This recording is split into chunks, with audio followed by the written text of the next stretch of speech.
What's going on, everybody? And we are logging on to episode 123, and we are here. We got a different type of episode for you guys. It's still in the form of media and content, but in a different realm, I should say, of media and content, in a sense. With that said, I am joined by someone that I went to high school with. I haven't seen him since then, to be honest with you.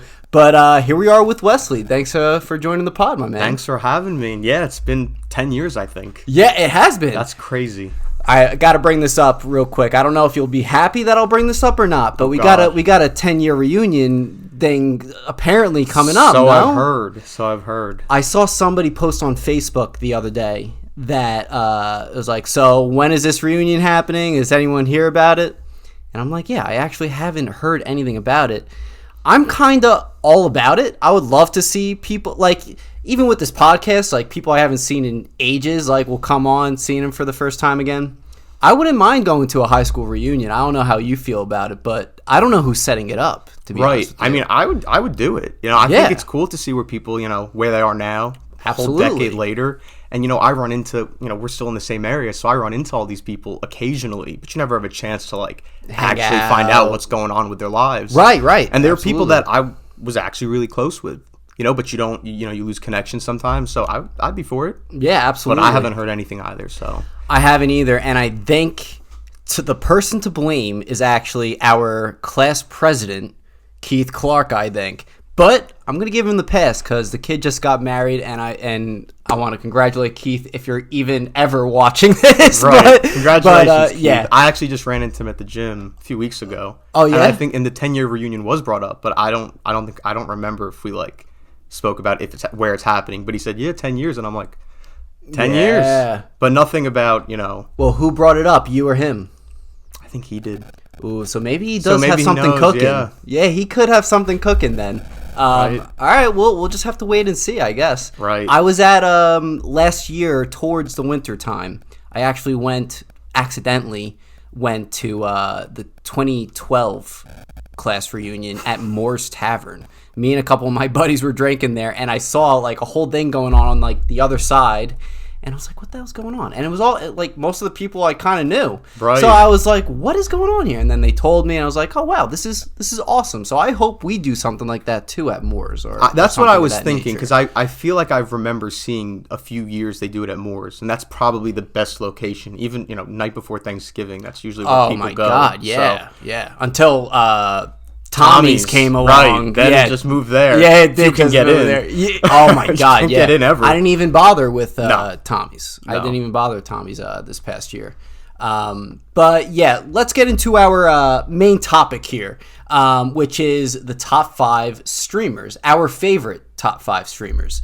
So that's kind of what I meant before when I was talking to you guys about. It's a different form of content in a sense. It's more about gaming and reactions and all that sort of stuff.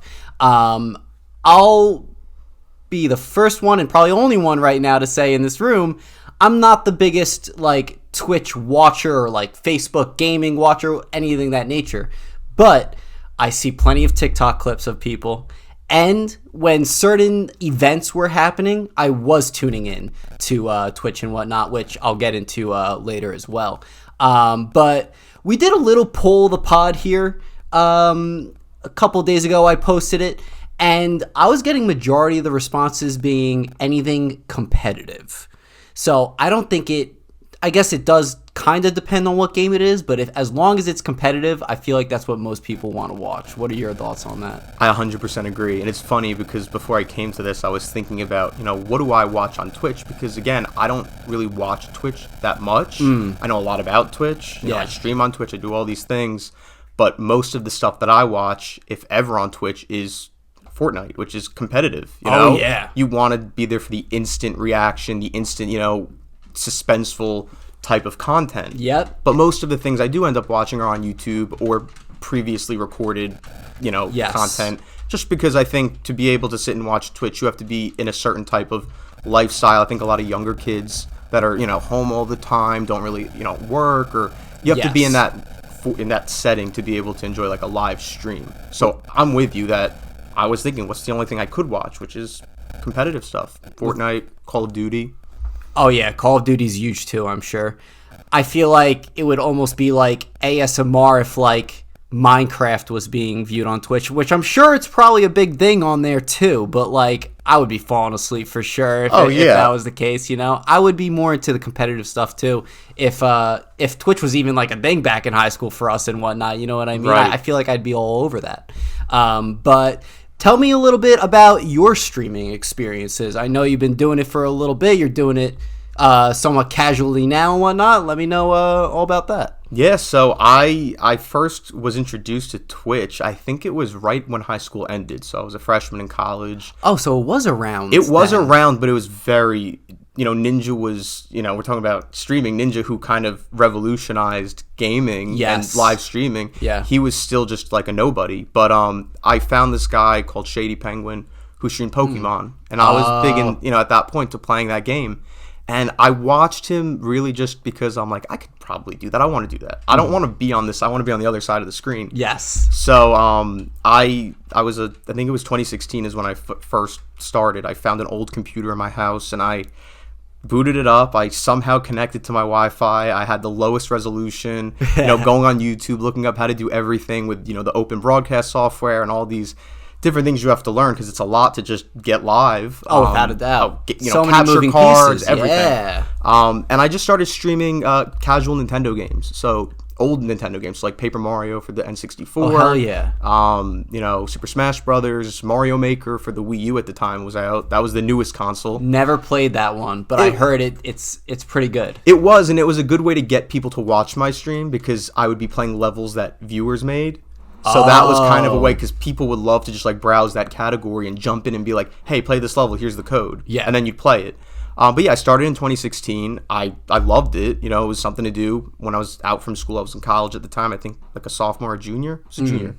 And then as time went on, I started to upgrade my equipment more. People were, sending me money through subscriptions, donations, and I took all of that money and put it towards upgrading equipment, quality of the stream.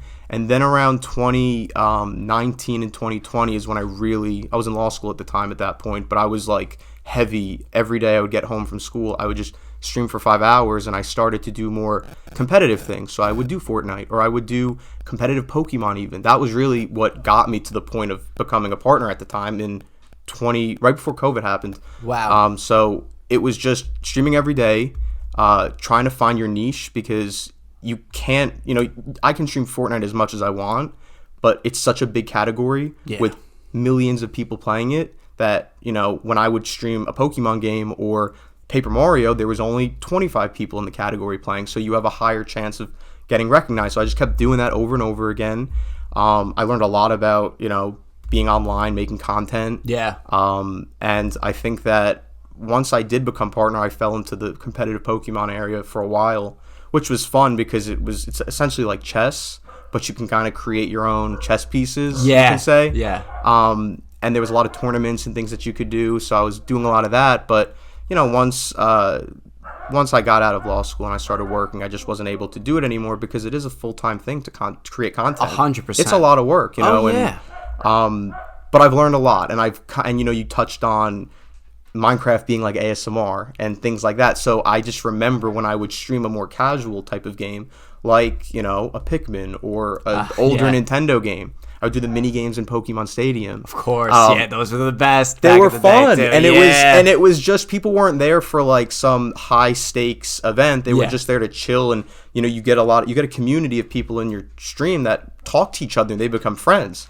And there's a lot of things I can talk about of how that can explode and cause a lot of problems because it's of course. People. Yeah. But that's really what I learned was just you have to learn how to create content, foster a community, and then also kind of balance your real life stuff if you're doing real life stuff at the time with all of it, and it's a lot. And it caused a lot of nights of just like, I don't want to do this anymore. I want to get off of the internet, off social media. I want to be a total nobody because at some points, there's parasocial relationships that are formed. And that's, we can get into that too with people that watch you. They think that you're their real life friend. And if you're not available 24/7, it causes problems and people get angry at you, the streamer. But you don't really think that that exists. Right. So just crazy stuff has happened, and looking back, I'm like, I have crazy stories about it all. Oh, I would love to. We'll definitely get into that. I didn't even know that was a thing, to be honest with you. It just came back into my head now. I completely, I wiped it out. I blacked it out of my mind. I'm like, I don't want to go back to that. But it's crazy. Yeah. It's like a career. And, if you're going to stream as much as... Because it's different than also recording content and uploading it. Without a doubt. Because you're in the present speaking to these people, which feeds into that parasocial relationship. Yeah. But also the time you spend on stream... It's probably more than the time that you'd spend pre-recording content and then editing it and uploading it, because you still have to edit and upload your live stream to whatever platform you're using after. So it's kind of even more work. It is. Yeah. And I think that pre-recording is harder work, because to me it's easy to just go hit live and play a game. For sure. But it's just time consuming. Yes. It's like, do you want to sit in a chair for 8 hours stuck there? If you're pre-recording and editing, you can take breaks in between. You can do whatever you want. But when you're live, it's like you're there. You leave, you lose viewers. People get annoyed at you. Yeah. It's just a whole other world. Huh. Now, do you think there are prime hours when people are on Twitch to watch? There has to be, right? Oh, yeah. Yeah. I mean, I used to center my stream schedule around then. So I would, I think anytime after 5 o'clock on a weeknight. Yeah. For sure. Because a lot of times if you're playing certain games, Fortnite, Nintendo games, you want to get those after school hours. Absolutely. So kids can watch you. Because a lot of the time, your silent viewers that don't actually participate in chat are probably kids that are watching it. So you want to get 6, 7 o'clock, 8 o'clock, 9 o'clock, 10 o'clock, probably the best hours for during the week. Weekends, I would say in the mornings. And I that's still my favorite time to stream, Saturday morning, 10 a.m. With to your 1 coffee p.m. and whatnot. 100%. Because it's just the vibes are better. People are, kids are home from school. People are off from work, and sometimes they just, right when they wake up, they just put their computer on, Right, absolutely. And you want to not be on when people are out doing things. Even kids go out. Yeah, nights. right. Yeah, so you want, and your goal really is to maximize viewership when you're on Twitch, and everybody would understand that. So you look through the time schedules of what fits best, and I really tried to hit that as much as I could. So, all right, that's interesting, because I also think that as far as to get good content, besides the viewership part of when people are available to watch, the content, getting the good content is also when the kids are off from school and everything like that, when more people are playing the game, because it's most likely the kids are the better players and everything like that too. So, going against good competition, it's also huge. Right. Also huge, yeah. 100%. And I'll even say, when I was watching Ninja, or there's another streamer, Sony, I'd watch a lot. They would play Fortnite. I actually enjoyed watching them lose, because I'm okay, it makes me feel like I don't have to be good all the time, and they're going through the same thing I go through. So you want them to go against the good people. You want to play against the good kids that are off from school, that, the 7-year-olds that are just pros at Fortnite out of the womb. You want that to happen, because people that are then watching you can also feel and I've learned this, that people like when you fail, because number one, it's good content, it's funny, especially if it's a really funny way to die. rage out, yeah, which unfortunately happens a lot. But also, I think it adds relatability because when I watch streamers, there's this one guy, Zemi, he's unbelievably good at the game, but his content now, every comment is aimbot, aimbot, aimbot, you're too good at this game, I don't even want to watch you. Oh, that's annoying. And I think the problem is, when you're somewhat so good, you lose, and he's lost viewership because of that. Because people just don't think he's playing fairly, but I don't think he's cheating. I think he's actually that good. Yeah. So I think that adds to something. Double-edged sword right there. Being that good, you're going to get the views, obviously, in the beginning from that. But then when people watch you after a while, and maybe they're looking at some small specifics of something, there's cheating or something like that. That's just annoying to me, but hey, it's a part of the game, I guess. And I guess he's kind of lucky, because his the comments have turned into a meme at this point. Now the aimbot comments, even people that don't want to say it just say it because it's funny, so he's kind of capitalized off of it. Oh, of course, yeah. But making t-shirts and everything, saying it. 100%, I use aimbot. But you're right, you really want to maximize the hour that you stream for all of those things, you know. I actually want to get into streaming myself, because I do a gaming series as well, just for YouTube, but it's all pre-recorded and everything like that. And I was talking to who was I talking to? Do you remember Grant from high school by any chance? I think I do, yeah. His last name's kind of hard to pronounce, so I'm not going to butcher it right now. Right. But he said, he was like, yeah, you should probably start streaming to do the reactions and everything like that, because something that you somewhat mentioned before too, people just want to talk too and communicate as well. Right.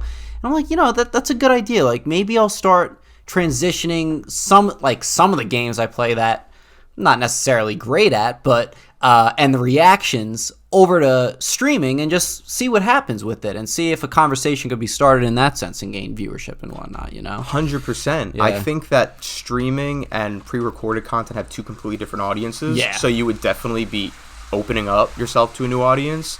And, with live streaming, the main people that are watching you are not people that are really just looking to watch you. They're looking to actually form, I know I said it's a parasocial relationship, but they do get something out of it. You are there to talk to them and engage with them. Right. And that's the main reason that they'll probably become, a fan of yours through your other content, because you opened up the door to streaming. Yes. So you introduce it to every other aspect of your channel and your brand, but live streaming really it's a different world than pre-recorded content. Yeah. And I would also say, I think streaming is a beautiful thing in the sense that your content that you're live streaming becomes more content in clips, highlights, everything of that nature. And I think that's a beautiful thing, to be honest with you. Like, in a sense, I'm sure there's a way on some software. Isn't it called OBX, right? OBS, yeah. OBS. Yes. OBS, like, maybe they do something with AI nowadays and everything where, like, you could just be like, all right, let's clip that, and it'll just automatically clip it for you to have and maybe upload that to YouTube. Listen, that might just be the $1 million idea. There right you go. there, Now they have, it's so funny because I have this thing called a Stream Deck, which are these buttons that you push. Like, you can go live, you can change your scenes to like full screen, your gaming scene. And there is a button that says clip, the last minute. Is there? And it's never worked for me. And I've had it for years. And I just recently tried it again. I pressed the button and it doesn't work. And because it links to your Twitch account. Okay. So, I mean, if they can perfect it, that button would be a good start. But if we can get to the AI, part where we can just say, hey, clip that. Hey, Siri, clip it. Then you're fine. Yeah. Then you're really in good shape. Oh, in real good shape indeed. Yeah, absolutely. Yeah, man, streaming is just so interesting to me. Now, let me ask you this. Now, you've been talking a lot about Twitch. Have you also ventured off, not necessarily playing games yourself on these other ones, but watching other people on, like, the Facebook gaming, or I think YouTube even has their own live stream gaming stuff now? Yes. So when I was in school, I always had Facebook opened, because in my school, like, everyone used Facebook for chatting and, interacting, homework, whatever, for law school. Yeah. So I always had this one guy, Kimmel Gaming, on my newsfeed. I never even followed him, but it just, I guess, based on my likes, brought him up, and he was a Fortnite streamer. And I started to really like his content, and I thought he was a good player. He was actually, in my opinion, better than Ninja, but he found himself a nice area on Facebook where, to me, it was funny, because I said, I kind of want to move to Facebook because it seems like a much more secure platform where you're not going to have like trolls and crazy people coming in and trying to mess with you. It's much more like the moms and the dads that are watching you, or like the really young kids using their parents' account. Right. Something like that, where, because Twitch does have a lot of controversy with it, and there's all these things that can happen regarding, Twitter intertwining with Twitch, and people are always watching you very heavily on Twitch. It's very easy to clip something. It's very easy to download a VOD from previous streams. It's very easy to take that VOD and upload it to Twitter out of context and say things about you, and I see it all the time. Whereas Facebook it's really complicated to navigate, and I think that's why it's not such a big platform. But you can just watch. It just pops up and you're watching it. I don't know how to clip it. I don't know how to subscribe. I don't even know how to follow the guy. I just press the like button. And more content pops up after that, yeah. But I haven't seen him in a while. I haven't really been on Facebook. But the most content that I actually consume is non-live streaming. So I go on YouTube, and I love reactionary content. Okay, gotcha. So movie reviews I watch a lot. Okay. I don't know if you know Grace Randolph, Beyond the Trail. Yes. Oh, I know her from Twitter, actually. She tweets a lot. Yes, she does. I love her content. Okay, gotcha. Because she's a big comics fan. So she always will give me, like, I'll watch her videos for any Marvel movie, because she's always giving lore. She's always saying what she thinks is going to happen next. Yeah. And I take her opinion kind of seriously with that.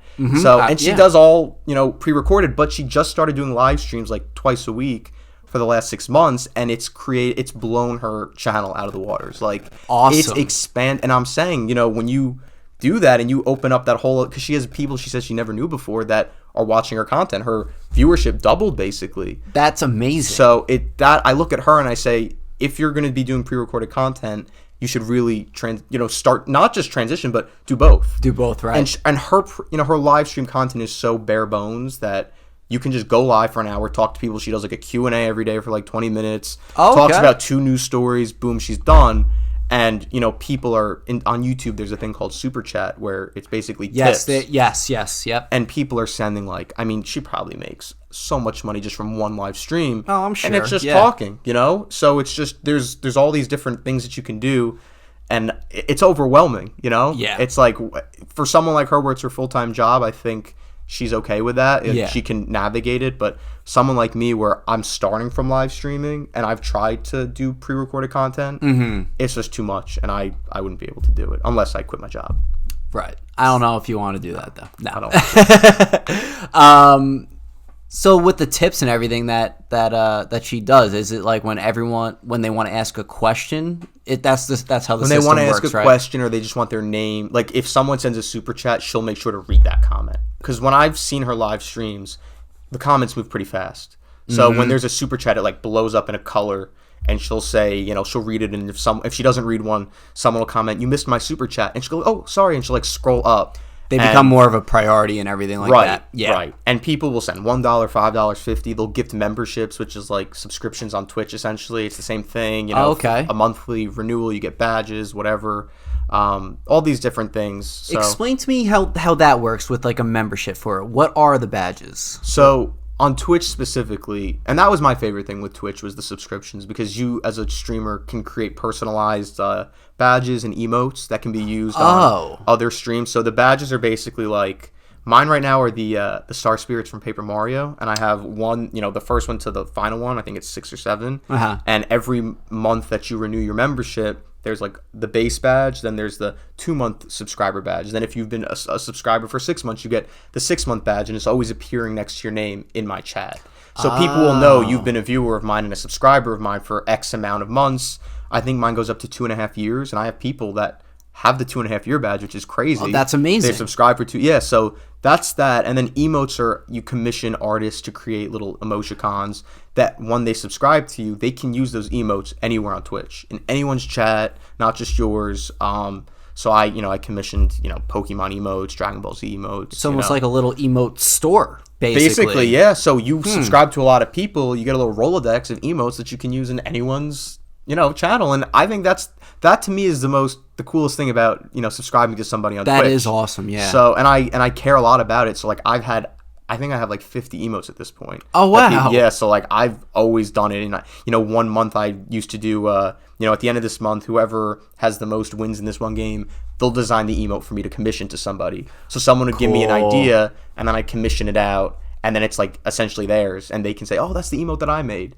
So I did that a lot. I did, competitions where I'd break the community up into 2 groups, and I'd say, all right, the winning community, design an emote. And that's what we would do. So that's a great way to have it interactive and everything like that. Yeah. That's amazing. That was really the way for me to get the viewership that I had at one point. I mean, I at one point was sitting at like 350 viewers a stream. Like it was a lot. That's great. Yeah. Very overwhelming. Oh, for sure. Very scary. Yeah. Very yeah, scary. Yeah. And it was overwhelming, but that was a way to like engage those people, because when you have that many people, you need to engage them. Otherwise they'll get bored and move on and whatnot. Unless, I would say you would need to do that unless like you're like god levels of fantastic at a certain game where like they'll still see certain comments and comment back to them, but like someone like Ninja, like you just watch him play the game and it's like, holy shit, this guy's great, and you continue watching him. 100%. And the content I was doing at the time was more the casual. Like when I was at that peak, I was just doing Animal Crossing. This was during COVID. I mean, everybody was also at home. Yes, right. So I was compounding my viewership.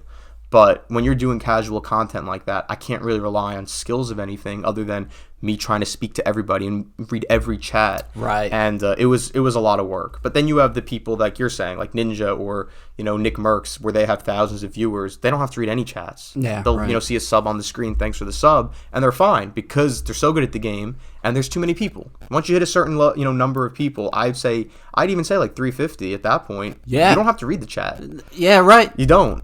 They're talking to themselves and everything at that point. Yeah. But I was just so, at the time, like, because, I became a partner and I was so excited about, like, continuing the growth that I was so I was nervous all the time. Like, am I going to go live? Am I going to have 100 viewers less? It wasn't healthy. No, it isn't. At all. It isn't, yeah. It was terrible. And I'm glad I'm over that. But the way it really ended, though, I'll just tell you this quick story. Sure.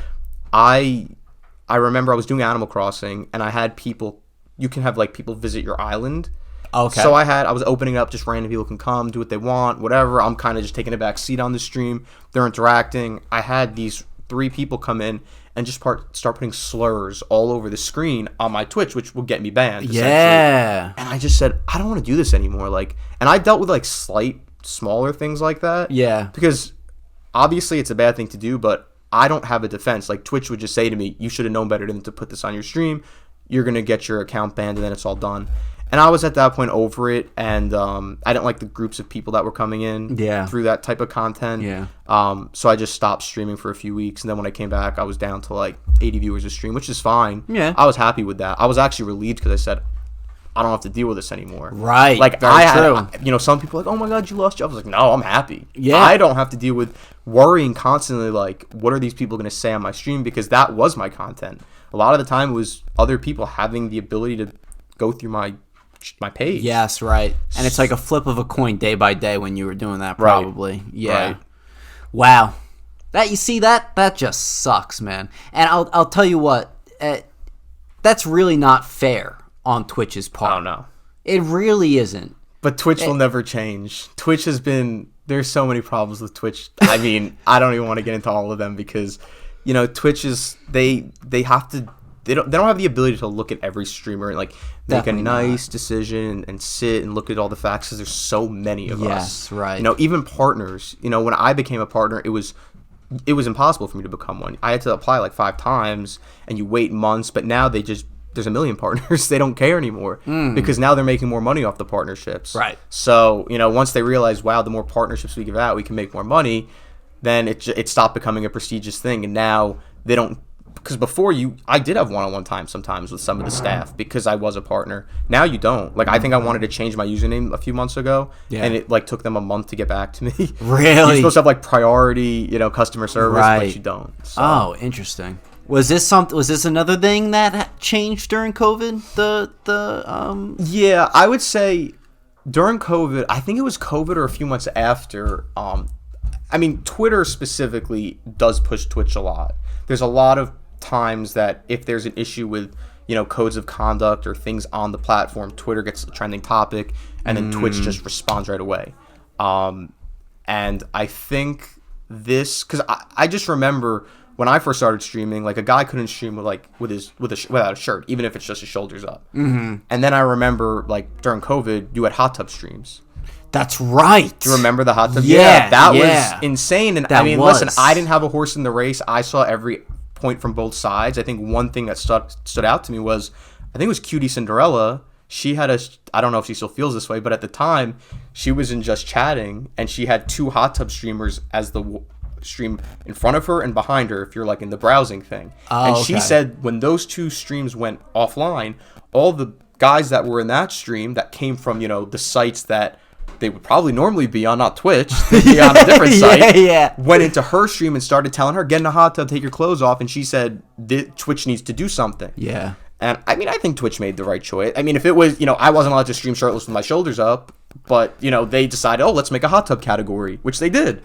They did. Hot tubs and something it was called. So that was their way, because I feel like they thought, if we tell these people you cannot go in a hot tub in a bikini, it would be a big deal. Right. So they gave them and I think, it worked, and everything died down after that, but it was a big deal. I remember that being a big thing. Yeah. But and I actually thought that was banned at a certain point. No, Oh, like hot tubs now. Hot tub streams? I don't even know at this point. I think maybe. But because it was everywhere.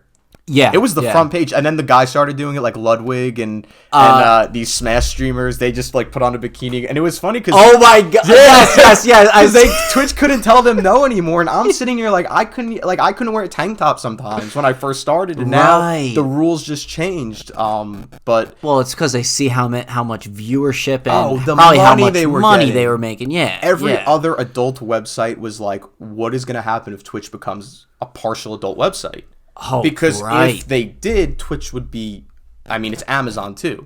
They're just endless money. Yeah. So the money involved in this, they were like, we'll do whatever we can do to like accommodate these streamers because the revenue we're making is out. I know. Insane. That is insane.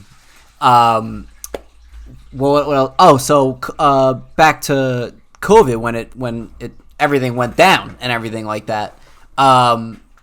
Viewership must have been off the walls during that time too, and especially the more Twitch streamers were probably online even more because of that. That was probably a good time to be either a Twitch streamer or just be on Twitch watching, because you probably had so many options of who to watch, and for the Twitch streamer themselves, just the viewership probably, even if it was a little boost, there had to have been something during COVID times. So were you still heavy with the Twitch streaming during COVID, and did you see the difference in that? Oh yeah. I mean, that was the Animal Crossing days. Animal Crossing days. Yeah. I think it was March of 2020.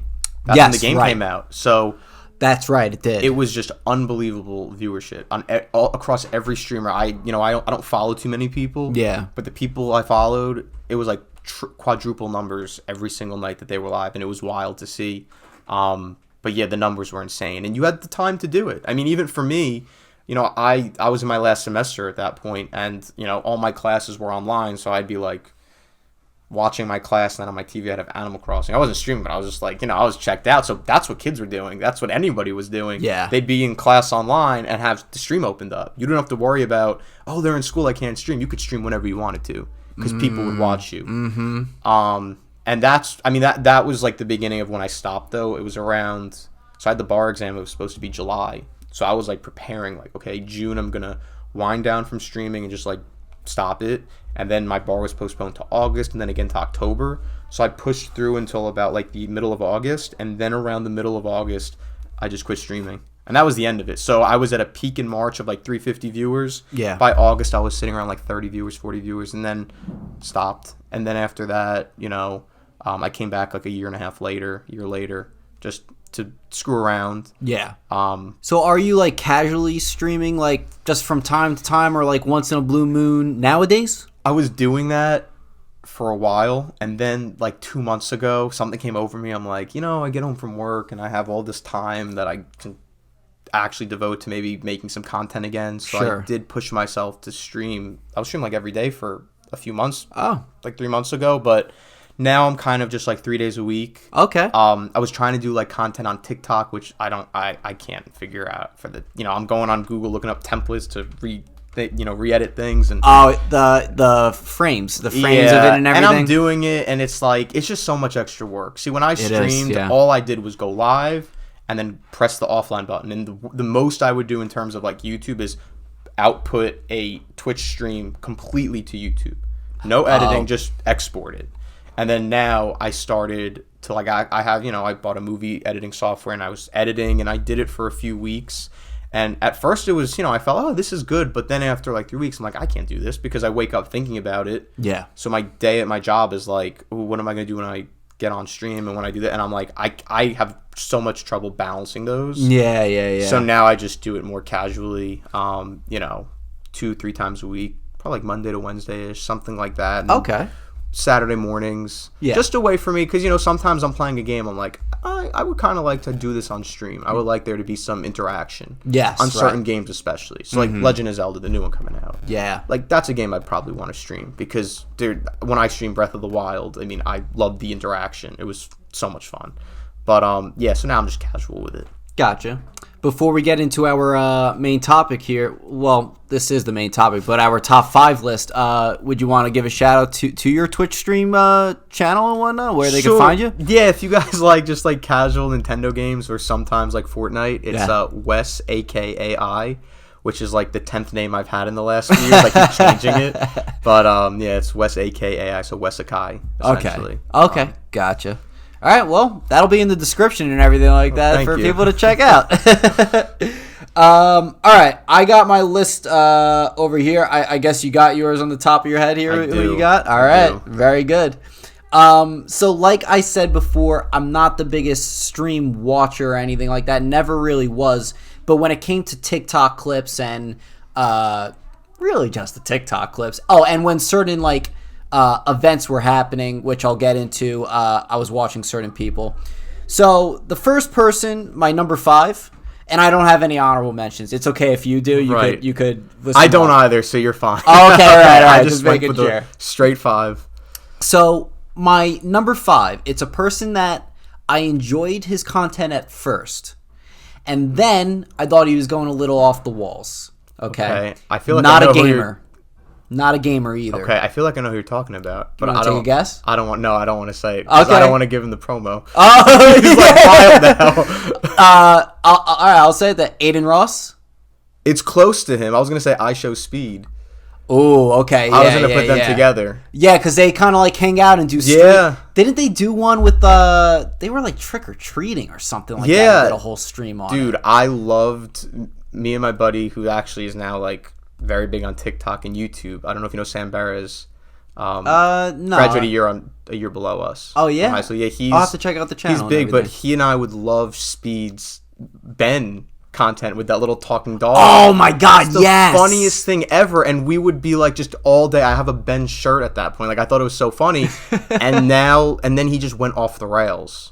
Did he? Aiden, yeah. Well, I know Aiden Ross definitely. His content has just gotten so. At first, it was like funny, and then it got really just because he linked up with some people. Well, there's the obvious one, Tate, that he was linking up with, and I feel like, and once again, I never tuned into his actual stream. Right. I just saw it like the TikTok clips. The TikTok. But see, that's like when he was Speed. I never watched Speed. I would just watch his he would appear on TikTok, and it was so funny. Yeah. But then he just started to go a little too crazy. Okay. Just to the point where it was like it got old. Is like the same thing over and over again, and then he was But he's not on my list. Okay, gotcha. But Aiden Ross, I agree with you because I did enjoy his stuff at first. Isn't he banned from Twitch now? I think so. I think he is. He's I don't know what he's up to now, but I know like ever since Tate was taken away, like he kind of has been in a weird space. Yes, right. And I actually saw a tweet. This was a couple months back, but I guess his brother tweeted something out. Just saying, like, Aiden's not in a good spot right now. He's not answering people's like family members' messages and everything like that. I was like, damn, dude, like, what the hell happened? What happened? I think it was all because of Tate going away because he was constantly with him. Constantly. He actually visited him. Yeah, he visited him, and I remember, and I thought the video was fun. Like I saw the clip on TikTok. I said, oh wow, they took him there. Yeah, and I was like, this is a real relationship that they built. And then I think what happened to Tate just like tore him apart, which is crazy. Yeah, but I think Tate. I'm not Tate. I think Aiden actually shaved his head at one point too. Yes, and to look like he said, I'm going to make the transformation. I remember that. Yeah. It's so funny because all of this I'm finding on TikTok too. I don't actually, we don't watch the streams, but that goes to show you that putting your content on other platforms is how you get your name out there. Absolutely. So that was my number 5. And that's also part of the reason why I'm not that big of a fan of him anymore, because I think he also went a little off the rails in a sense. Mm-hmm. And also especially that he's banned on Twitch. I haven't been seeing TikTok clips lately of him. I guess he's just not doing it at all anymore at the moment, unless he like transitioned to another streaming service or something like that. I'm not too sure. Right, I haven't heard anything either, and I think his friend Sky, I think his name is, he was just banned like last week too. Oh, really? So that group is just getting banned one by one. Oh wow, I didn't know that. Yeah, so I just saw it last week, and I was like, wow, that's another one. All right, they're dropping like flies, I guess, with that. As long as you're not a hot tub streamer, they'll ban you like that. Yeah, right. All right, what is your number 5? So my number 5 is probably a lesser known streamer. His name's Sony. Okay. Sonii, and I started following him around the time that I really watched Ninja, and he was. I don't play World of Warcraft, but he's a World of Warcraft streamer that does Fortnite. So I watched him for his Fortnite, and I liked him because he was a very above average Fortnite player, but not a good Fortnite player. Okay. So and he would play with Ninja on stream a lot. So he would be in the duos or the squads, and I said, oh, and he was a big lifter. So I was okay. I was getting gym motivation from him. Okay, awesome. But he, in a weird way, and I don't think it was, I feel like he got targeted by the cancel culture type situation. Okay. Over stupid things. He was in a relationship with this one female streamer, and they broke up. And then everyone just said, "Oh, he's going off the rails." Right after COVID, he went to an event without a mask, and they all flipped. And there was Reddit threads and Twitter threads. Saying he's putting other people at risk, and he was saying, whatever his point was about, not wearing the mask, he just fell into it and dug a hole deeper and deeper, and, I don't think he's as popular anymore. I still see he does decent numbers, but, I really liked his content. I thought he was always positive. I liked his Fortnite gameplay. He had good vibes, but, just, someone that I think he just didn't know how to handle some of the situation that was handed to him, basically, in a sense. Right. Yeah, you gotta how do I put this? Like, you gotta be smart with how you react and do certain things, especially when you're live streaming or have a media presence, because the thing that sucks is that even though you believe one thing, like, and I'm not saying like if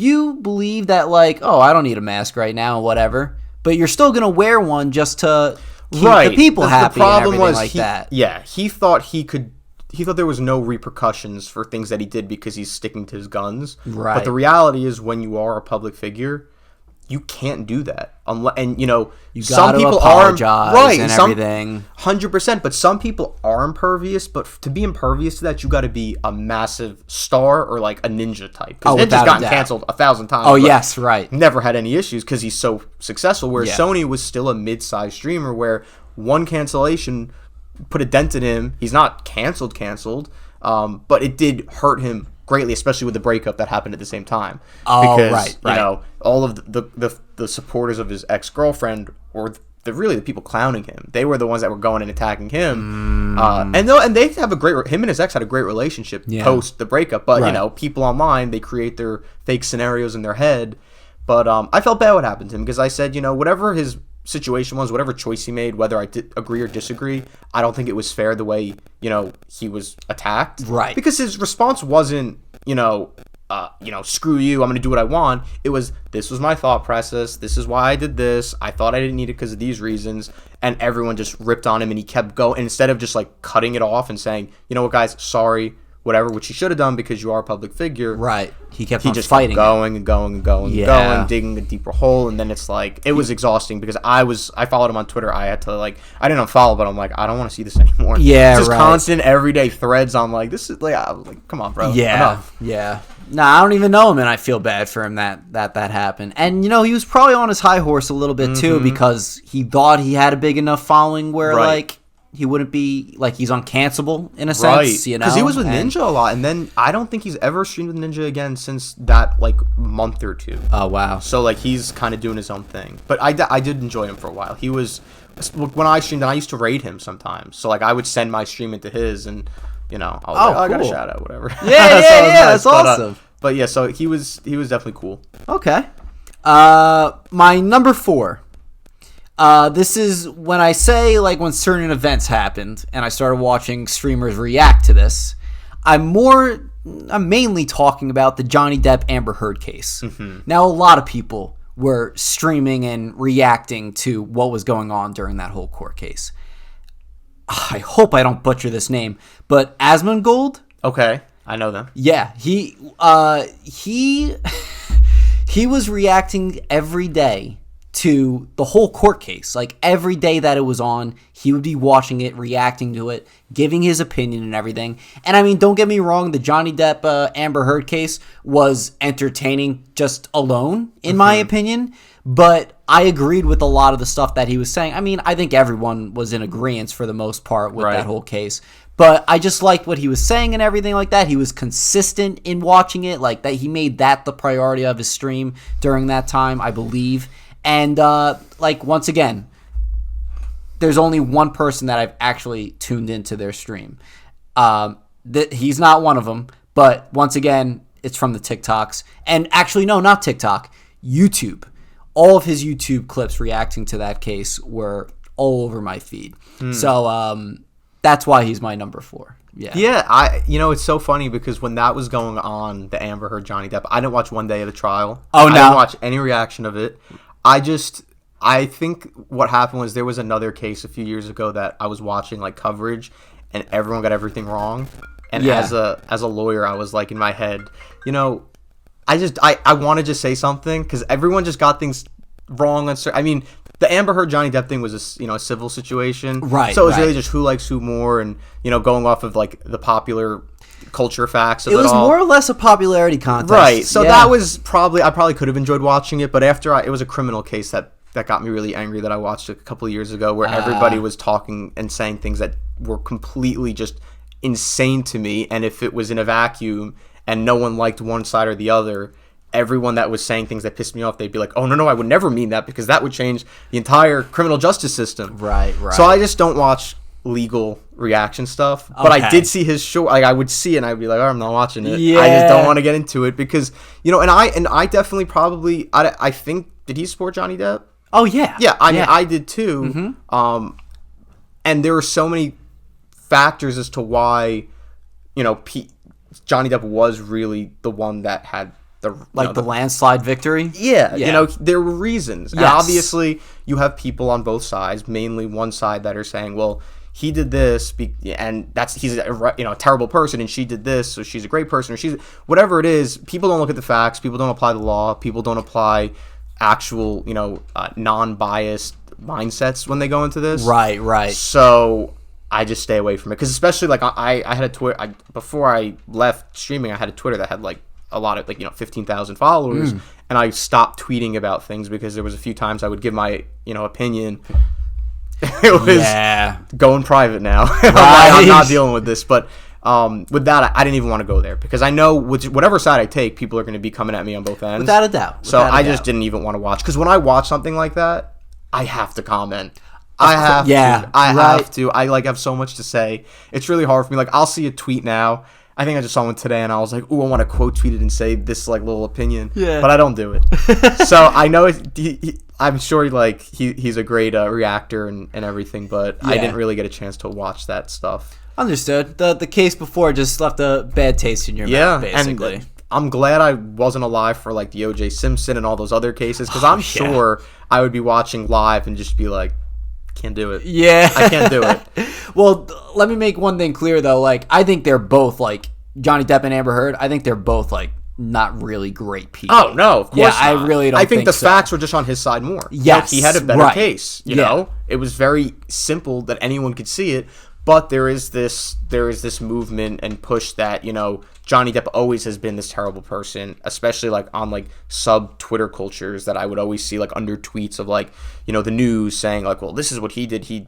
And I'm just I don't care. Yeah. I look at things non-biased, factual, and that's just how my brain's wired. I could hate the person and never want anything to do with somebody, but if they're in the clear or they're in the right. If they're in the right, they're in the right. Yeah, right, exactly. I'm not going to subverse, the laws and the things that make fairness because I don't like somebody, but people are willing to do that, I think. Yeah. So, yeah, that's a whole other conversation. Yeah, for sure. So that was my number 4. What do you got? So I did mention it before. My number 4 would be Shady Penguin. I think he was the first one you brought up. Yeah, he was the very first streamer I ever watched.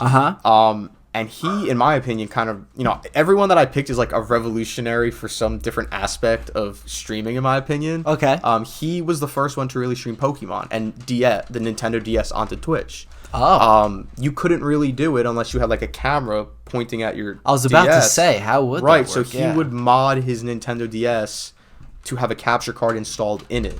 So he would plug his computer. I mean, it was insane. I looked into like getting that done to my DS at the time. Yeah. It was a lot of money. Sure. But he did it, and he would stream competitive Pokemon each stream. These things called Nuzlocke, which I don't know if you've heard of them. No. It's basically, so let's say Pokemon Ruby version. You play through it, but there's rules, and the rules are, the first Pokemon you encounter in a route is the only one you can catch.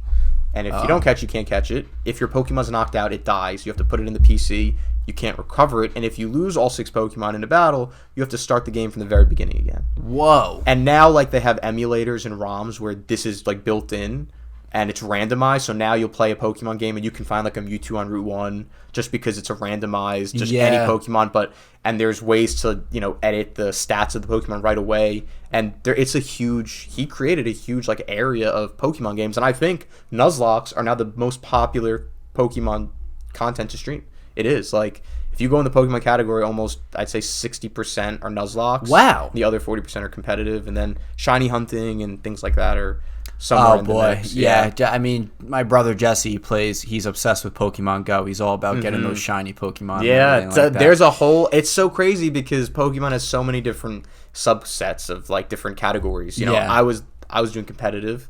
I just shiny hunting for a bit, but I'm not patient enough. I did it for like a day and I was like, I'm done. And I've done a couple Nuzlocke and I die at like the second badge and I'm like, I'm not doing this again. Yeah. There are like, but Shady Penguin would do like, he'd have one game going for like 3 weeks, and it was a high stakes, and that's we were talking about high stakes because if his Pokemon get knocked out, the game is done. So the 2.5 weeks of content are all for nothing, and it ends there. Yeah. And I remember I think it was him. I know like Ludwig. I don't know if you know Ludwig. No. He was like a big Smash player. Okay. But he got very. Oh, wait a minute. Yes. Yeah, I have. Van Agren. Yeah. He got very popular just as a general streamer with a Kassan. But he did a Nuzlocke, and I think it was either him or Shady Penguin, or maybe it was Wolfie. It's one of those 3, but they did it, and their final stream at the Elite Four had like 50,000-60,000 viewers. It was because it was now like an event, like this is the final stream. So I think Shady Penguin revolutionized it. So all those people that did it, he definitely was the one that like could have put it on the map. And now he's married with kids, and it's just crazy because I started watching him. I was like 18. So he's huge now. He's not as big anymore. That's really? He does a lot of like Yu-Gi-Oh card, like digital stuff now. He does some Pokemon. But at the time he was game and everything. Yeah, exactly. Yeah. But at the time he was the biggest. But life, he caught up with life, and he said, "All right, now I'm just doing this casually." Yeah, he still has like 1,000 viewers, but before he had like 25,000. Yeah. Something like along those lines. That's a big decrease, but still like 1,000. Like, who wouldn't be happy with? Oh yeah, no, 100%. You know what? I think he just doesn't take it as seriously as he did in the past, which is good. I like to, when I go into his streams now, I can tell there's just a difference in him. Like before, he was hustling, and now he's like enjoying it. He has his daughter on the stream with him. Yeah, that's great. It's just everyone goes through their phases and everything like that. Right. That's all it is. But people, every time I mention him like on stream, people always know who he is because he was really the original for Pokemon, and definitely my number 4. All right, that's awesome. That's great history, actually. Yeah, it is. As far as in the streaming world. All right, my number 3 is actually someone who I discovered recently. I don't know if this person does this content anymore, but Dashi. Ooh, I know him. Now, I just recently seen multiple clips on TikTok of him playing Super Mario Bros. Yep. And the clip would end right when he dies. Yes. And it's the most hilarious thing ever. It's all over my TikTok. Yeah, me too. He's all over my TikTok. Me too. And I've never watched a stream of his. Me neither, But I said, Dashi, why do I? And it's that guy, and he's doing those crazy Kaizo levels. Yes. Where he's like spinning on like spikes and It's so crazy. funny. And I don't even know if it's his account that's posting the clips. No, it's multiple accounts. It's multiple accounts. Yeah. Unbelievable. I think it's because the Mario movie came out that those clips started just blowing up and everything like that. 100%. I think it's hilarious, dude. I think it's fantastic. It's great content. It's great content, and what a way to it's a great method to have people rewatch it right when he dies. It's like, wait, what just happened? And you know, and you're rewatching and get to see what happened. It's great, and it's hilarious, dude. I love it. He's so funny. He like hums to the music sometimes and everything like that when he's playing, and he's just hilarious. So funny.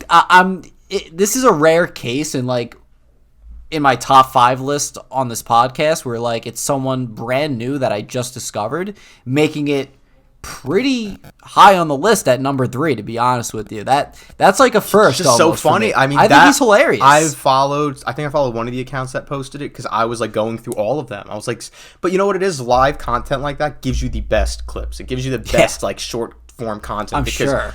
Especially when you're playing a game like that, and he's fairly good at the game. Like I see some of the levels he does, and I'm like, what the hell? Oh yeah. But it's just so funny in the moment, and you can't like stage that, you know? It has to be live. So I honestly would agree. I'm mad I didn't put him on my list because I just found him like a few weeks ago too, right when the Mario movie dropped. I was scrolling and I went down a rabbit hole of just keep looking at those clips. Yeah. So and the reason why I said I don't know if he does it anymore is because I thought I saw a comment on one of the TikToks I was watching saying, oh, he needs to get back to this content and everything like that. So it might just be old clips. I think it is. Yeah. Remember I told you I first started doing Mario Maker. Right. That was my thing, and I think that was the original Mario Maker. There's a sequel out for the Switch. Yes, and right. I don't think those clips are from the sequel. They're from the old one, which was Wii U time. So that's putting the puzzle pieces together right there. And I think it's great content. You know, it's amazing. And if you're good at it like he is, I would continue. But yeah, absolutely. I didn't think about that. I thought it was new for a second too, and I'm just thinking in my head like, no, that's the old. Well, game. That's definitely what I thought at first, and maybe he will go back to it after all these clips are blown up. If he like hyped up on his socials like live stream of me doing this again, it would blow up. It would blow up for sure.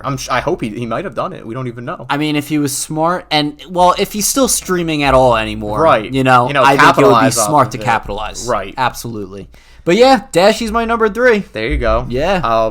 My number 3 is another Pokemon streamer who's currently at his peak. Okay. Wolfie, his name is, and he's a competitive Pokemon streamer that won the World Championships 5 years ago. And he went full time like 2.5 years ago.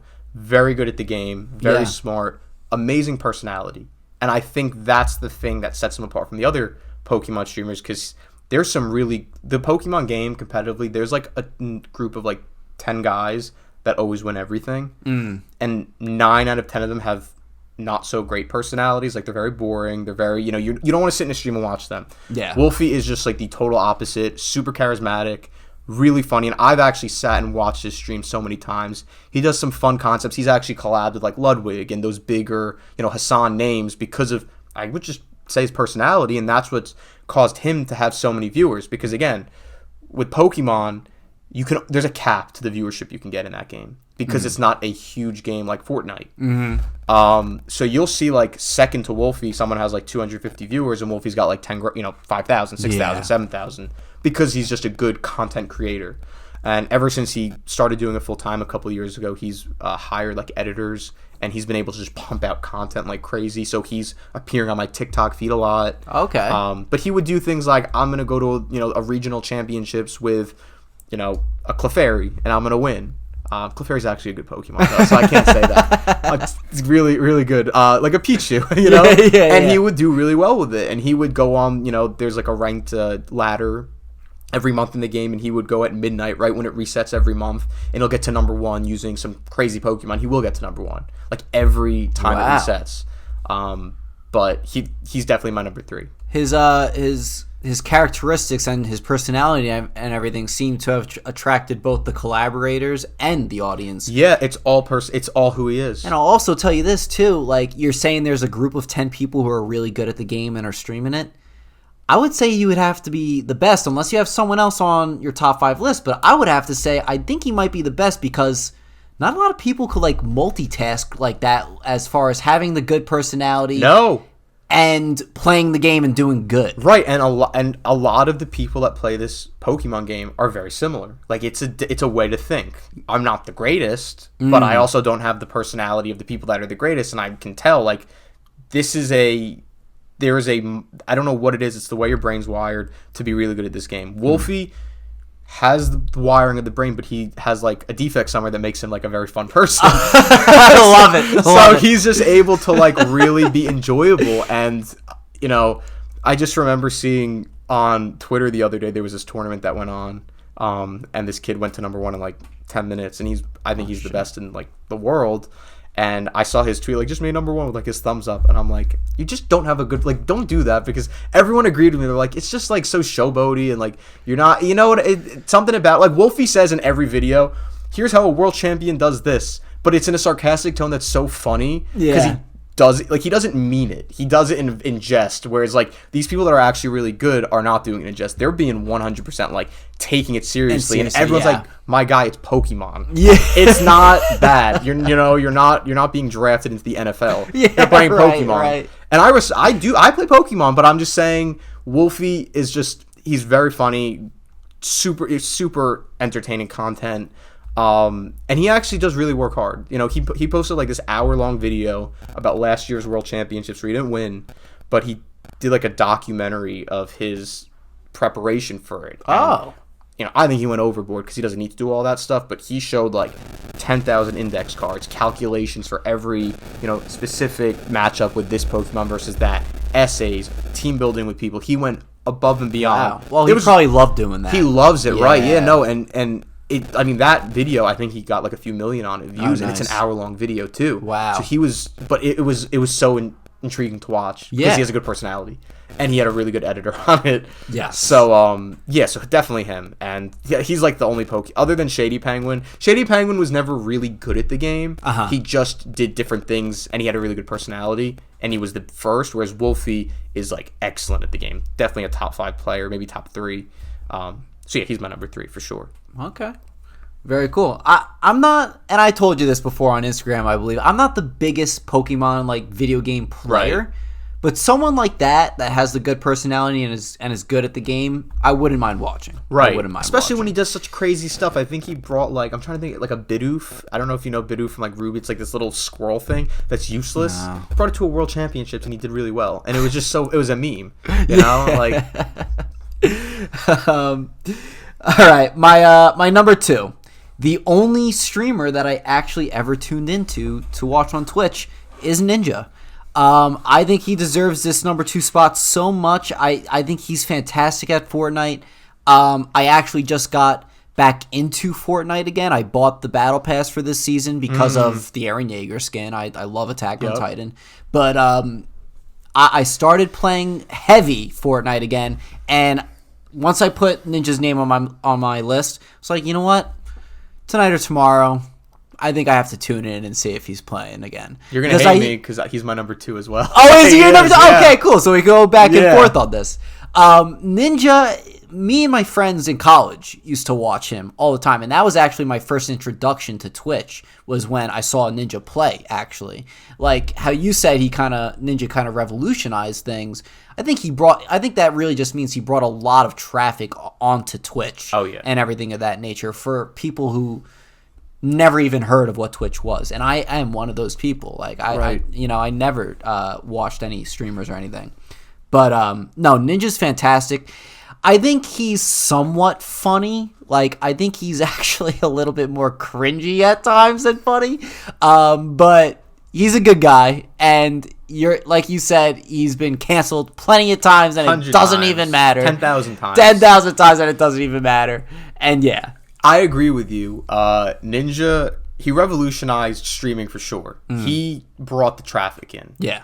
I think the industry of like getting money for playing a video game is kind of owed to him. Oh, because people, I remember when I first started watching him, and I would, talk to people about like, you're watching someone play a video game, like, what are you doing? Right. And while it was happening, he became like a celebrity. I don't know if you remember years ago, he was like at the New Year's Eve ball drop in like, I think it was 2019 or something. Well, he also had celebrities hopping on stream with him. Yup. Like rappers and musicians and everything going to play with him. Because everyone with Drake.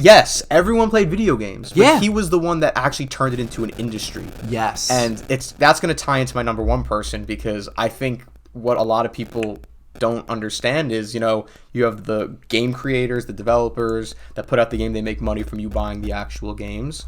Same thing with movies. You buy a ticket to a movie, you buy a streaming service, but then the actual watching the movie or the playing of the video game, to make money off of that, the consumption of the media. Yeah. He's the reason that consumption of video games, in my opinion, is so lucrative now, because he became a celebrity off of it, and people started to go and stream themselves. And, without a doubt. And I remember my parents were watching a movie like in 2019, and the kid was like watching a streamer, definitely like Ninja on there, because that's the only. Oh yeah, you know what? I think I saw that movie too. And the parents like, "What are you doing?" He's like, "I'm watching a video game." And I'm like, "This is because of Ninja. If Ninja didn't get to that celebrity status, this wouldn't be in culture anymore." And Agreed. and you also have like esports. I know ESPN, certain like back channels would air like Overwatch, and things like that. So then esports definitely, I think esports peaked at one point, if maybe like a couple of years ago. But yeah, he's really the reason that, in my opinion, people are making money off of streaming video games. Without a doubt. Such a good streamer. He's funny. He is super cringy now. Yeah. I mean, he was extra cringy in the beginning. I don't know if you've seen his old streams, but I see like the TikTok clips of it. Yeah. Later, go on TikTok, type in like old Ninja. He was so funny. He was so funny. He was doing things that he couldn't do now. He couldn't get away with them now. Yeah, he was just like insane, screaming at the top of his lungs, fighting with like 6-year-olds. And, like, I have seen some in, like, of those videos, Warzone. actually. Yeah, just like being a crazy person, super cringy, but definitely like he's refined himself for the mainstream culture. Yeah, but you look at the growth from where he was then to now, and it's insane. And he's a hard worker. I remember one time when I used to go into work, I would just like put him up on I had like a little desktop computer, just in the background. And one time he went live by accident. I don't know how I was in the stream, before he knew he was live. Yeah. But his eyes were like bloodshot red, and he was like getting ready, and like that clip went viral on TikTok, and everyone's like, he looks like he's getting no sleep, but he was streaming like constantly. Yeah. Like, doing content, traveling, flying places, doing events, and he was a hard worker. So that was when he captivated, when he started blowing up like that, right? For sure. Yeah. Now, how is he?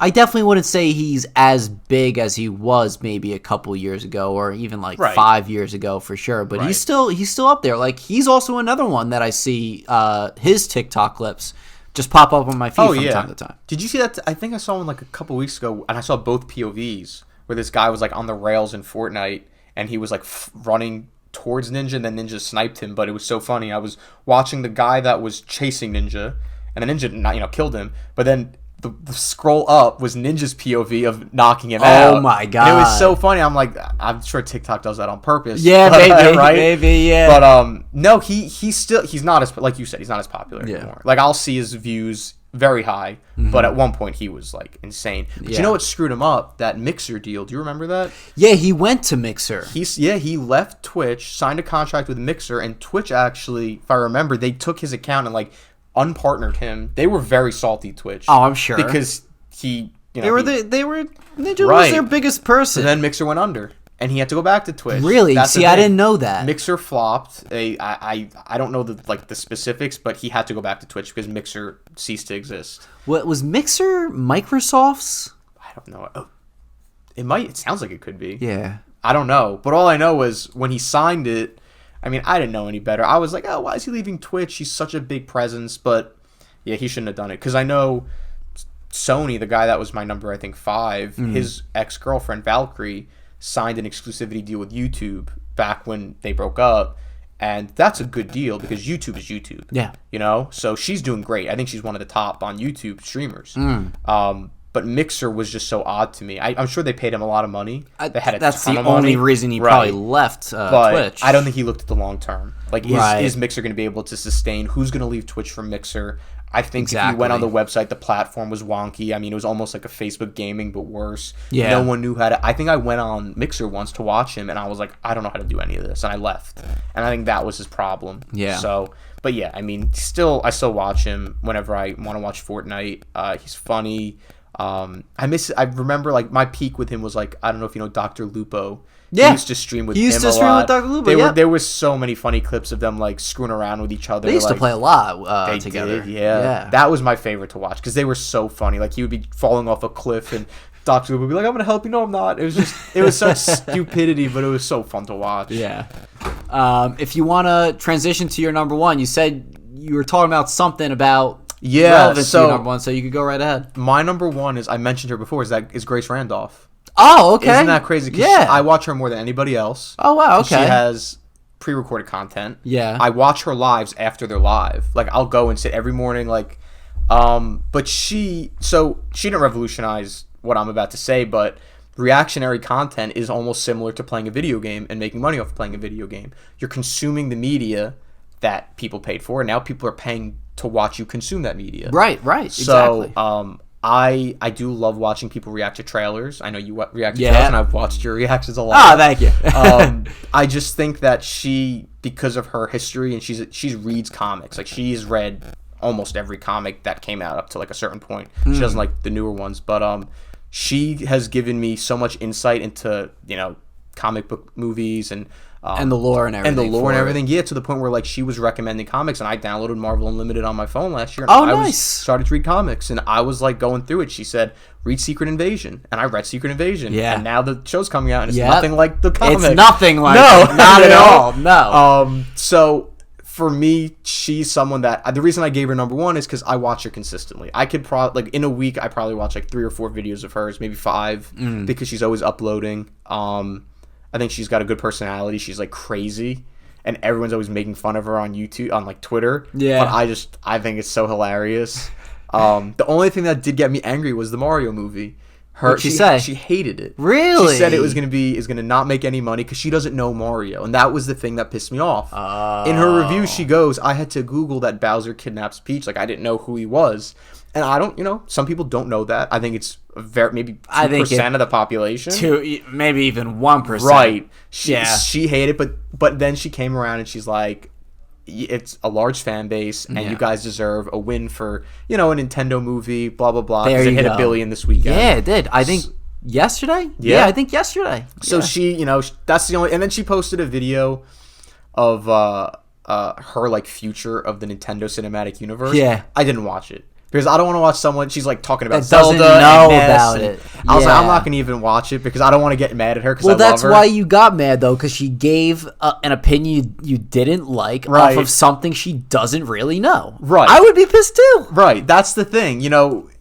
If you saw the Mario movie. Yeah, of course. Of course you did. It was great. Yeah, it was great because it is, like, it's Mario. There is no lore beyond what the games are. Exactly. We don't know, like, we got to see levels to these characters that we've never seen ever.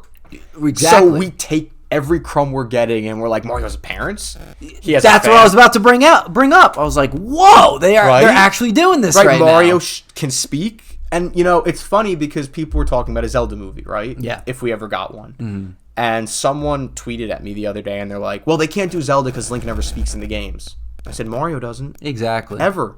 Link will do his little voice sound bites, but so will Mario. Like, every Paper Mario game, right. He shakes his head, and everyone else has dialogue. So, I think, I would see Zelda That's a stupid reason to not make a Zelda movie. Peach never did anything in the games except for, like, Super Princess Peach, great game for the Nintendo DS. People never played that. Her abilities are her emotions. Oh. So, maybe it couldn't come out today. But it's a really fun game, and she was the hero in it. There you go. She was in Mario Odyssey. I don't know if you played that. No, the most recent 3D. I'll tell you what, dude. I don't own a Switch. Really? My 2 brothers have a Switch, and obviously I'll play my Smash Bros. Because I love Smash Bros. Of course. But I don't have my own, so that, like, Odyssey, it was a game my brothers had, but I just never played it. Have you played, like, the old 3D Mario, like Mario 64, Sunshine? Of course. 64, Sunshine, Galaxy. Didn't play Galaxy 2, though. Okay. Which is better than Galaxy 1, apparently. Is it really? I don't know. Objectively, it is. People say it is because, like, Yoshi's in it, I guess, so people like it. But Odyssey's the best of all of them.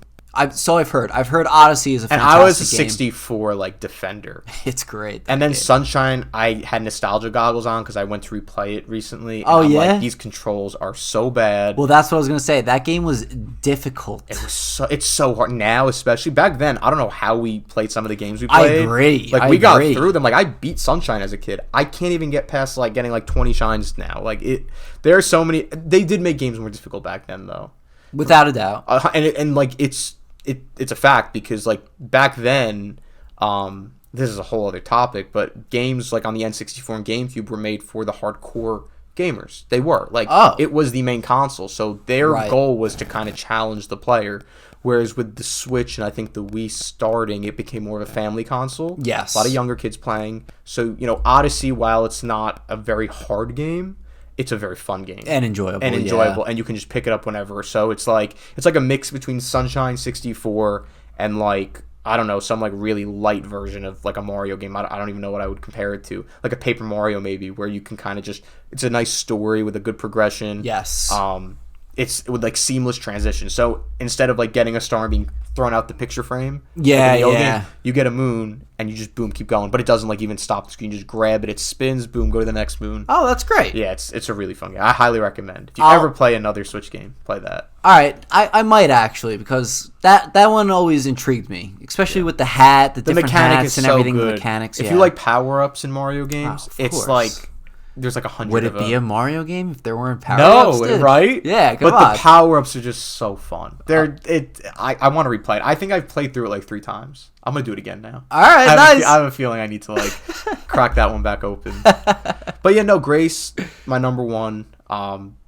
She just, you know, I watch other reactions too. Like anytime a Marvel trailer comes out, I type in the movie reaction. I watch like 4. There's like, I do too. There's like 4 or 5 channels reactors that I watch, yes, right. But hers, I always, I that's the hyped one. That's the one I take most serious because she's, and sometimes her opinions are very wrong. Like with Mario, she just saw Guardians and she had thoughts about it, and I don't know if I can say it. I don't want to be like spoiler here. Well, definitely no spoilers. No, not spoilers. She loved it. Okay, that's fine. Yeah, she loved it. She said it's the best movie since Endgame for Marvel. So yes, that's right. I saw that tweet. People are saying it's the best movie since Endgame. Yup, and I'm very excited a lot of people are agreeing.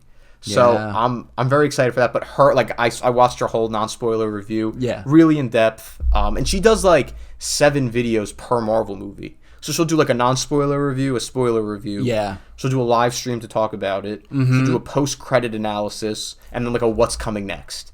And it's like all of it, and I watch every single one. I gotta check her out now. Very good. Like if you like someone that knows what they're talking about. Yeah. Then definitely watch her, because there are people that'll watch things and they have no idea. Yeah. You know. Yeah. So like when she's watching Secret Invasion trailers, she's like, it looks good.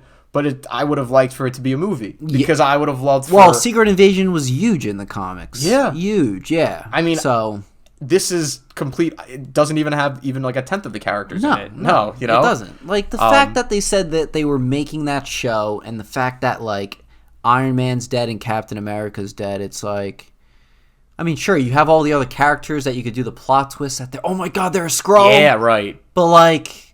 All these are new characters. Like, who cares if they were exactly? Even Spider-Man, like, after what happened in No Way Home, they can't even do that like point with Tony Stark in this show. And I think it's going to be a good show because it looks very different than what we've been getting. It looks like you're right. It looks like a spy thriller. Yeah, like a Winter Soldier. Yes, and I'm all about that. And Winter Soldier was great. We need it because I've been superheroed out at this point. Yeah, the fatigue's setting in for me too. It's been settled. I know. In for That's me. why Guardians. I'm just praying that we'll get. You know, dude, Guardians 3 is going to be a huge win for all superhero fans, and on the Marvel side, the DC side.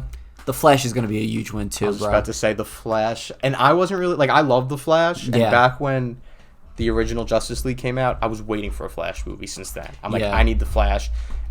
And then I saw this trailer because I was like okay about it. You know, all the stuff with Ezra Miller. Like I was like, I don't know if they're gonna scrap it, what they're gonna do. This trailer came out. I said it's gonna be a hit, and everything that we thought they might do, I think they're gonna keep him and push it forward because. You think so? You think they're gonna keep him? I think they're keeping him.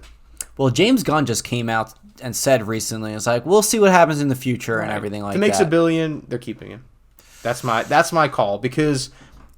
You know what's going on with Jonathan Majors. Yeah, I mean, we don't know what we don't know, but like it's obviously not looking too good. No, because everyone has dropped him except Marvel, and they can't now. They can't afford the negative press. Oh no, they can't. They dug themselves into a hole. First off, the post-credit scene for Quantumania, every variant is Jonathan Majors, right? And that's where I was thrown for a loop because Spider-Man: No Way Home. We were introduced to we can have variants that are different people. And I honestly, I wasn't a big fan of Quantumania. I liked it when I left the theater, but in hindsight, kind of like Thor: Love and Thunder. I'm like, it was such a, and I'm sure like the Mighty Thor comics. And I never read them, but I know of them. You know of them, and they're very fleshed out, very deep, very emotional. Yeah. And I was just so angry when I saw that scene of her in the hospital, and then it turned into a joke in 10 seconds. That got me so angry. But no, with Kang, all I'm saying is if they get rid of him, God forbid, bring Wanda back, because I love her. Oh yeah, and I think Wanda's amazing. You could do something with her. Just fast track the X-Men. Get Magneto in there. Yeah. Do some relationship. They need Doom. That's who they need. Yeah, but I think they went with Kang, and they're like, we're gonna put Doom on the back burner. Also, I know this is probably not the time to talk about it, but breaking Fantastic Four casting news happened like an hour ago. So we could talk about that real quickly. We got Adam Driver might possibly be Mr. Fantastic. Not confirmed yet. Human Torch, some other actor. Paul Mescal? Yes. Yeah, I believe. And then I just saw something about Invisible Woman with Margot Robbie. Yeah, I saw. Apparently these all have been offered. All offers. And they haven't accepted. And I just think, I think Margot Robbie, I would take it. Listen, I love Margot Robbie. Like, I don't think she could do no wrong in any movie, to be honest with you. But I don't think she should take it because of Harley Quinn. Right, which Lady Gaga took. Well, and Joker. I mean, I don't think she's going to be in a different universe. Right, but the thing is, I think Lady Gaga is going to wipe the floor with Margot Robbie. I have no doubt about it too. That's the problem. No and doubt I think I will say we also have so many Harley Quinns now. We have the animated. Yeah. We have Lady Gaga. And Margot, and there, there's also maybe going to be one in. We don't know if they're going to put one in the next Batman, the Batman 2. That's a different universe. Right. We have, DC. There's just too many universes. It's crazy. But no, I agree with you. Margot Robbie, I love her. I just think is it going to bring people to see the movie? Because she doesn't really. This is what Grace Randolph says. She's like, Margot Robbie doesn't sell tickets. She thinks she doesn't. She thinks Ryan Gosling doesn't. Barbie, she thinks, is going to be a hit just based off of being Barbie. But Margot Robbie and Ryan Gosling has never been the draws to get people in the seat. Right. They're good. People love them. I could kind of agree with that, actually. Because as much as she is, and even Ryan Gosling, fantastic actors and actresses, I could kind of see what she's saying, actually. Yeah, because there's that movie Babylon that came out that she was in. No one saw it. Oh man, yeah, that was. My buddy said it was the best disaster. movie he's ever seen. I heard it was good. I watched it and I was not a fan of it. Oh really? I need to watch it. And I loved La La Land, and it was I think the same director. I haven't seen that either. It's one of the best movies with Emma Stone too, right? She's the one. Yeah, she's the one that definitely brought the people into the seats, not Ryan. Ryan Gosling was amazing in the movie, and I think he did better than her. But she's really the one at the time that just without a doubt. Yeah. Yeah. But for sure, I mean, we'll see with Fantastic Four. I know they're looking apparently at Galactus and Silver Surfer, apparently. Yeah. And then to even go deeper into that, it's rumored that how they did Werewolf by Night? Yes. They're going to do a special presentation for Silver Surfer as well. That I think is, I heard a lot about that because I think heard it's that and Mephisto, but then I heard the Mephisto one's not happening and the Silver Surfer one might be happening. I hope Mephisto pops up in the Agatha show. Apparently, I've heard rumors. Of who? That he is. Of who? Do you know the actor they said? Yeah, Sacha Baron Cohen. Yeah, Sacha Baron Cohen. I think that's a great casting. That's great. I just my issue is with the way Multiverse of Madness ended. I mean, we know Wanda's still alive. Yeah. I don't know if they're if I were them, I would save Wanda for a Children's Crusade plot. But even though she's not really the main focus in that, I don't know if you've read that comic. No, I've heard of it. It's a really good one. It's the Young Avengers essentially, which I don't know where they're going. They're kind of forming it already. They basically have every actor cast now from all the other properties. You have your Kate Bishop, you have your Cassie Lang, you have they casted that kid Joe Locke as Wiccan. They casted. Oh yes, right. They casted your Patriot from Falcon and Winter Soldier. Well, he's a Thunderbolts guy, not necessarily a Young Avengers guy. Yeah, U.S. agent. Yeah. They have all of them kind of set, but I don't know if they're going to put them together. And I don't know if I think it would be a decent movie. The thing is, so too. Are people going to go and sit to see Young Avengers as opposed to Avengers? I think it's just the name Young Avengers. I think it's a little bit of you're reaching too far. Right. Yeah. That's why I'm saying if they ever want to make that plot, just do Children's Crusade. because that involves Magneto.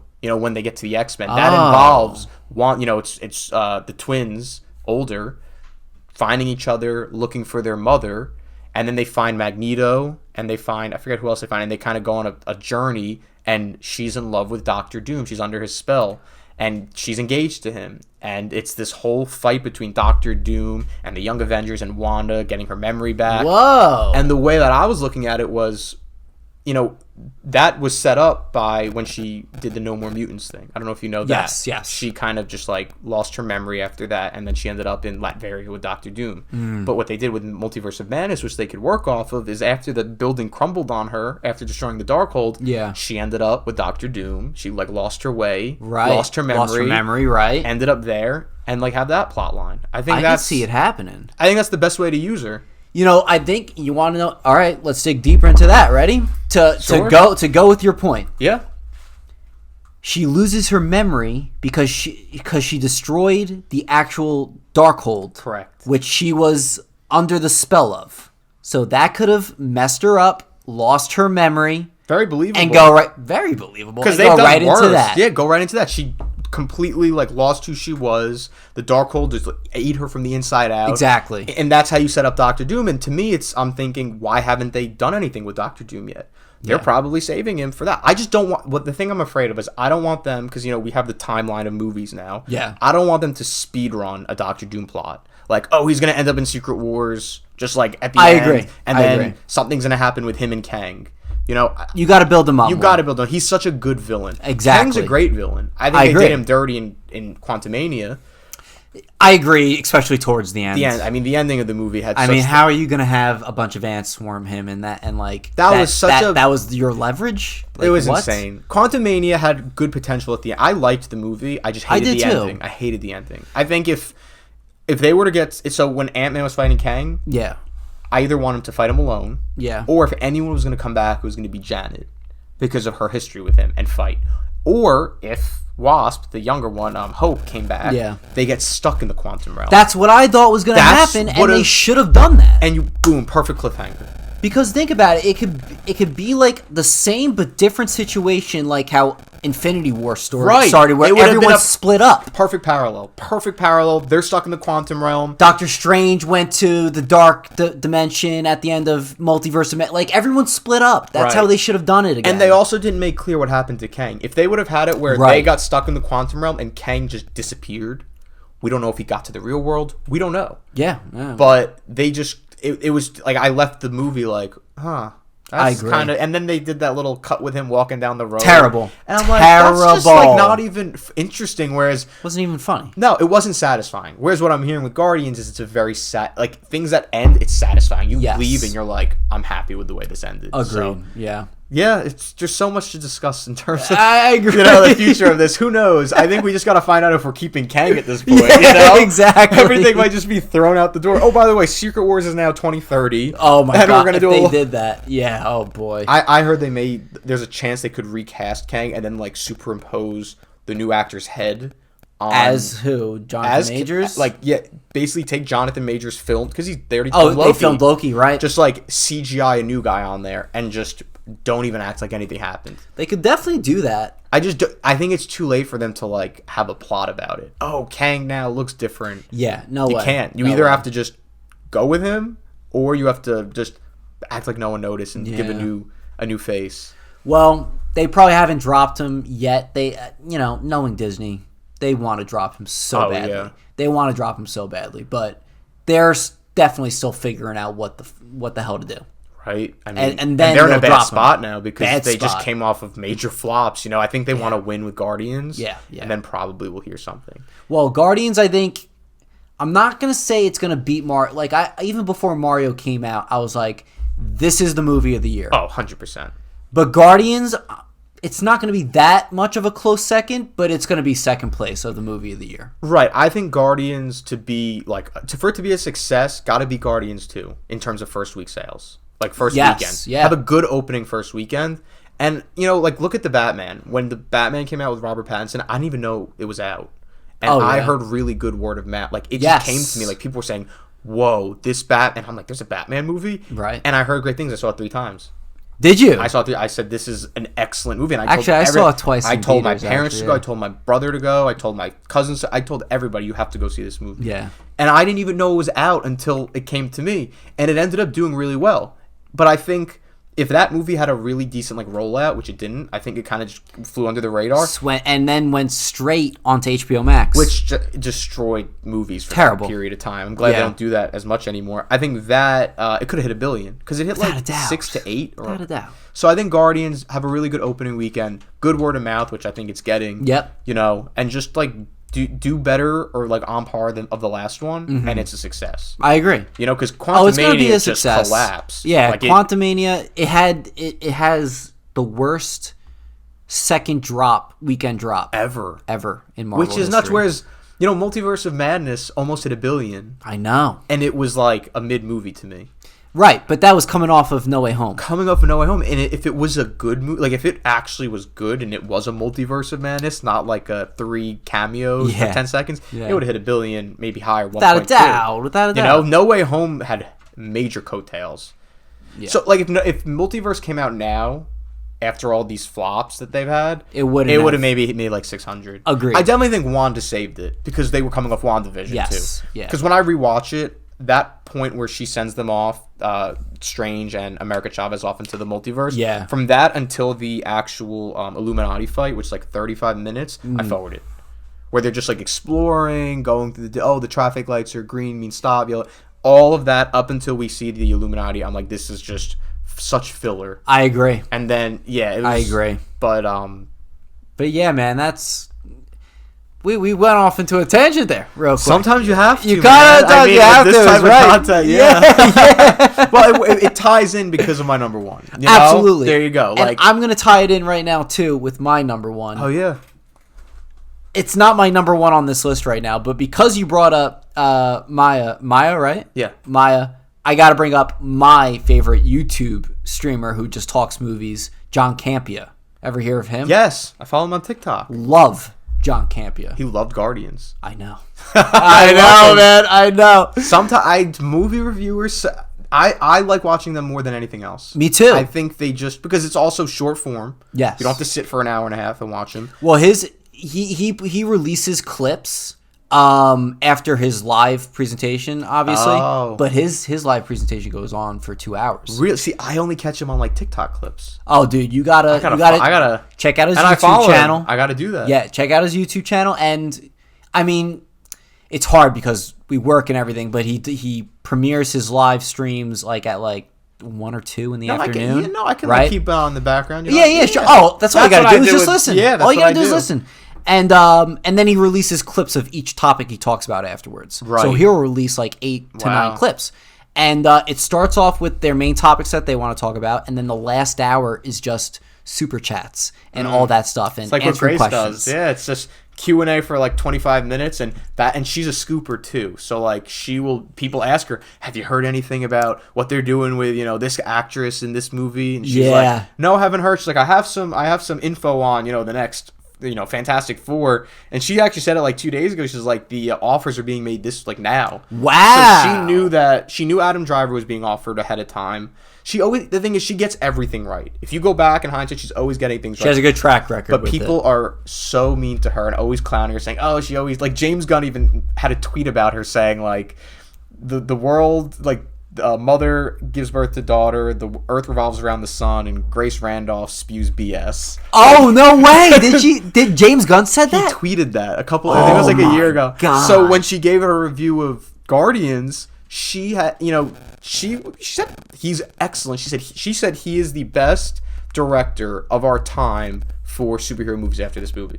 She said he has such an eye, such a way with the camera, and all the comments were saying after what he said about her. Yeah, you got to give her credit because she's not holding grudges. Well, also not just that, but the movie had to have been excellent then. Yeah, had to have been excellent then. I think it's what we needed too. Everyone's saying it's dark, it's emotional. I know, I heard that too. I need a good cry for a good Marvel movie. Dude, it's been me a while. Too. I'm seeing it with a bunch of people this upcoming Sunday. Actually, yeah. And my grandma's a big Marvel super fan too. I got her into it and everything. She loves it. I'm seeing it with her. I'm expecting her to cry about 5 different times during this movie. I don't know what happens or anything. I don't know but, either. I'm just expecting it to happen. Usually, I'm always looking at clips for like the next Marvel, like that are I haven't watched anything except the trailers. Yeah, I want to go into it blindly. But similar, my parents, they never really watched Marvel up until last winter. I got them down. I said, watch Iron Man 1. Yeah, you'll fall in love with every. My mom loved it, and she was always like, turn the Marvel stuff off. I don't want to watch that. Watch it. They watched all of them. They both cried at Endgame. Yeah. They haven't seen like the last few because I think after like after Thor: Love and Thunder, they kind of like for a little bit. Yeah. But I told them like, you guys got to watch Guardians 1 and 2 this week, just to like refresh your memory. Without a doubt. I'm gonna take them probably sometime this weekend. Good, man. You should. I should. Because otherwise they won't go.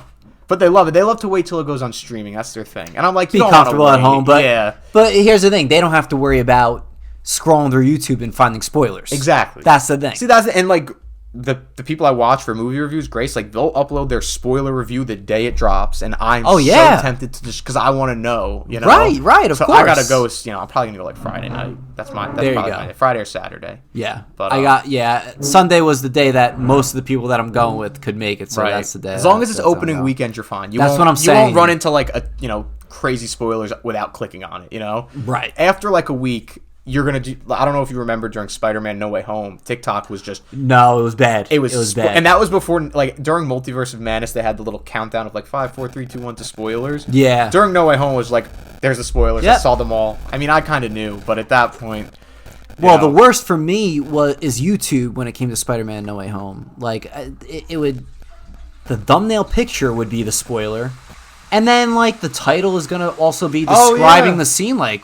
Are you kidding me? Post-credit scenes being... Like, I remember when Quantumania came out, post-credit scene was on TikTok. You see, TikTok wasn't a problem for me. Okay. As far as the spoilers. It's always YouTube.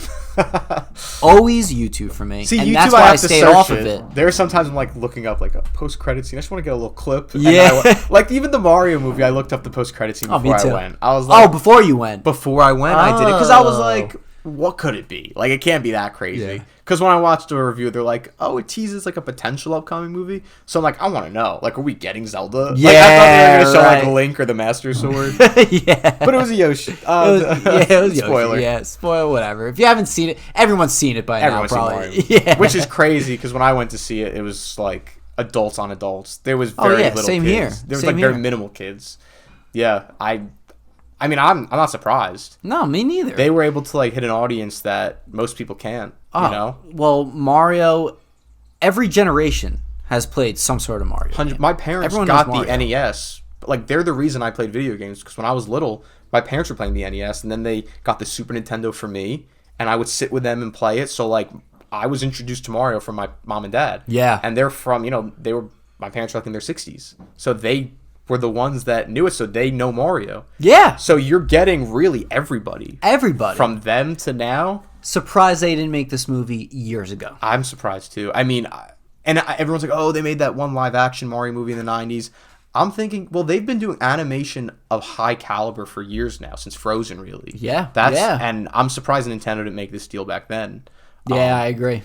I want to see what they do next because they have so many options. I think my theory is they'll do another Mario movie first.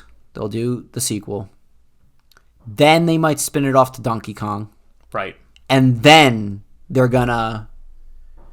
I'm not saying it's gonna be a connected universe or anything like that. So with that said, then it'll go to Zelda.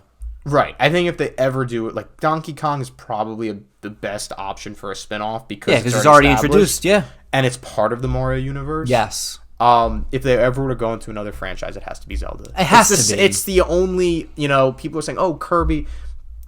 Nah, like nothing's as popular as right. I would see a Kirby movie. I'd see a Star Fox movie. I think Star Fox would be a great movie. I think Metroid would be great, but I don't think the audience is there. Yeah, they need to have like 2 more massive hits. Agreed. Before they can start doing maybe smaller scale, that are... Yeah, I mean, look at Marvel. They had...